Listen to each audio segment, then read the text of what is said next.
Damai Tuhan kita Yesus Kristus menyertai kita. Saudara-saudara, seorang nabi itu diutus oleh Allah untuk menyampaikan firman-Nya kepada orang tertentu atau kepada kelompok orang tertentu. Nah, ketika nabi menyampaikan pesan dari Tuhan itu, dia tidak hanya menggunakan kata-kata, tetapi juga menggunakan lambang. Kita akan melihat seorang nabi yang menyampaikan pesan Tuhan dengan menggunakan lambang ini. Kita akan melihat Nabi Ahia yang berkarya pada zaman pemerintahan Raja Salomo. Jadi, untuk melihat apa yang akan dilakukan oleh Nabi Ahia, kita perlu lebih dulu melihat tentang Raja Salomo ini. Raja ini punya peran penting dalam sejarah Israel karena dia yang membangun Bait Allah.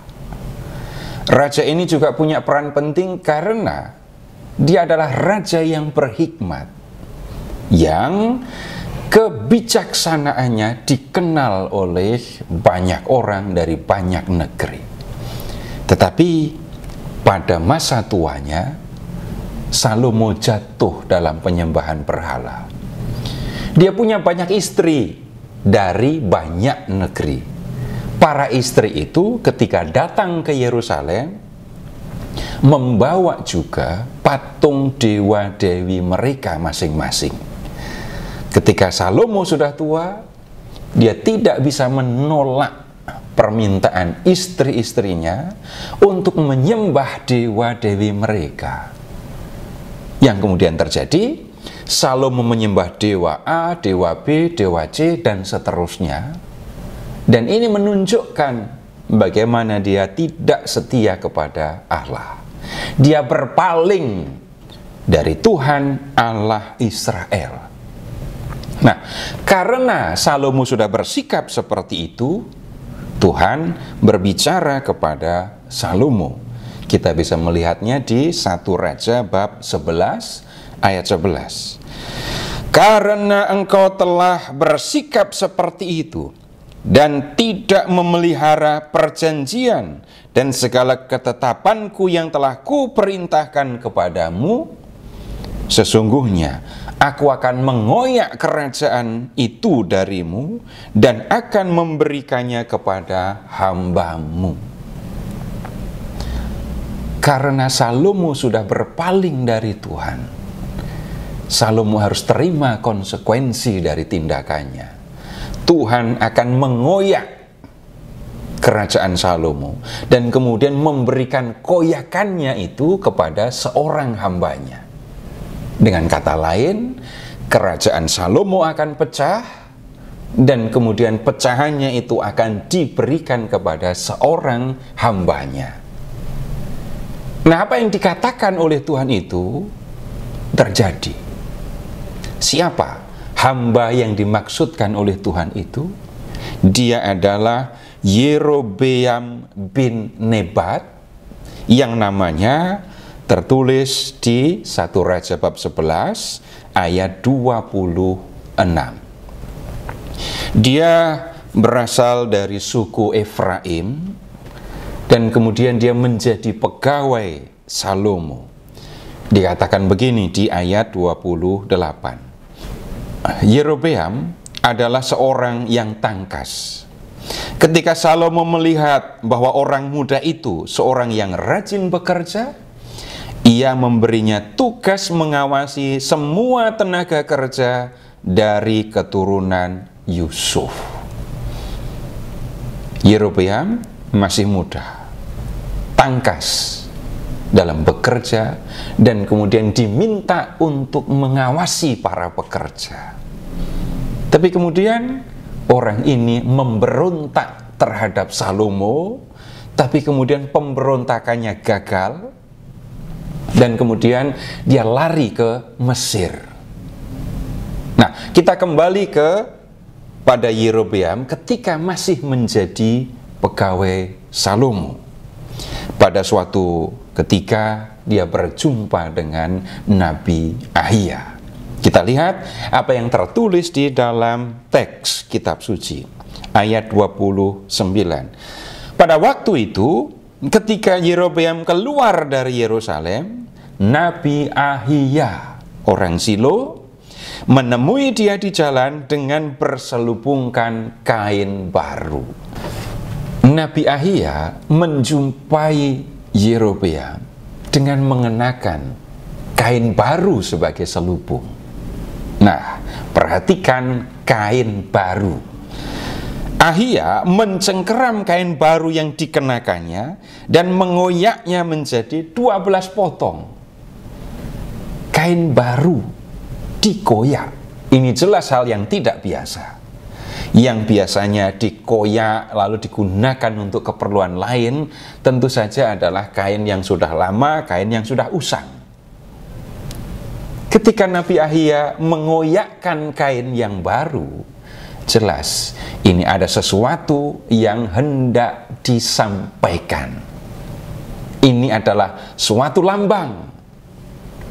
Karena kain yang baru tidak akan dikoyak, wajarnya begitu. Kain baru akan digunakan untuk pakaian atau untuk keperluan yang lain.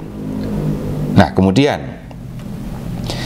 Ahia memberikan 10 koyakan kepada Yerobeam. Ia berkata begini, ambillah bagimu 10 potong. Yerobeam mengambil 10 potong, 10 koyakan kain yang baru itu. Nah, kemudian Ahia berkata, sebab beginilah firman Tuhan Allah Israel, sesungguhnya aku akan mengoyak kerajaan itu dari tangan Salomo dan memberikan kepadamu 10 suku. Kita bisa mengingat, Israel itu terdiri dari 12 suku. Jadi ada 12 suku yang membentuk bangsa Israel, dan 12 suku inilah yang kemudian membentuk kerajaan Israel. Dan Tuhan berkata, 10 suku akan diberikan kepada Yerobeam. 10 suku akan memisahkan diri dari kerajaan Salomo dan kemudian membentuk kerajaan sendiri. Itu yang dimaksudkan oleh Nabi Ahia. Nah, jadi Nabi ini berbicara dengan lambang dan dengan kata-kata. Lambangnya adalah kain baru yang dikoyakkan menjadi 12 potong, 10 potong diberikan kepada Yerobeam. Tinggal 2 koyakan atau 2 potong. Kemudian Nabi menjelaskan lambang itu. 12 suku yang membentuk kerajaan Israel. 10 suku akan diberikan kepada Yerobeam dan Yerobeam akan memimpin mereka. 2 suku akan tetap tinggal dalam kerajaan yang diwariskan oleh Salomo. Nah, 2 suku yang tetap tinggal dalam kerajaan warisan Salomo itu adalah suku Yehuda dan Benyamin.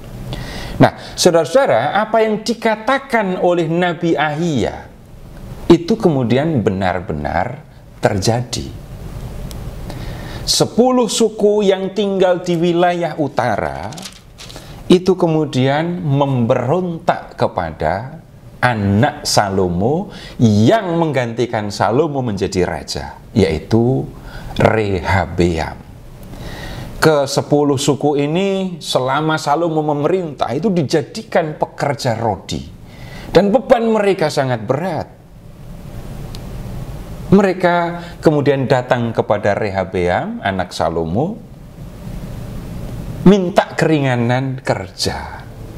Tapi permintaan itu ditolak oleh Rehabeam. Bahkan Rehabeam mengatakan, kelingkingku lebih besar dari pinggang bapakku.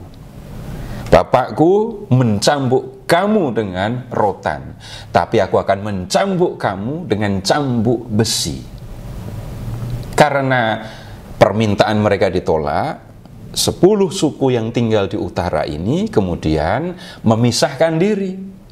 Mereka kemudian memanggil Yerobeam yang melarikan diri ke Mesir, dan kemudian Yerobeam pulang dan menjadi raja atas mereka. Nah, sejak itu saudara-saudara, ada 2 kerajaan. 10 suku yang memisahkan diri itu adanya di wilayah utara. Nama kerajaannya adalah Israel. Jadi ketika Salomo, kemudian Daud, lalu Saul memerintah, seluruh kerajaan itu namanya Israel. Tetapi setelah Yerobeam memimpin suku-suku di utara dan membentuk kerajaan sendiri, nama Israel itu dibawa ke utara. Sehingga nama kerajaannya adalah Israel. Nah, keturunan Daud memerintah di selatan dan hanya memerintah 2 suku, yaitu Yehuda dan Benyamin. Karena mayoritas penduduknya itu adalah orang Yehuda, maka kerajaan ini diberi nama Kerajaan Yehuda. Saudara-saudara, kita melihat Ahia berbicara dengan menggunakan lambang dan kata-kata. Hal seperti ini perlu disadari ketika kita membaca nubuat para nabi yang berulang kali berbicara dengan menggunakan lambang ini. Semoga apa yang kita pelajari dalam episode ini menolong kita untuk memahami nubuat nabi dengan lebih baik.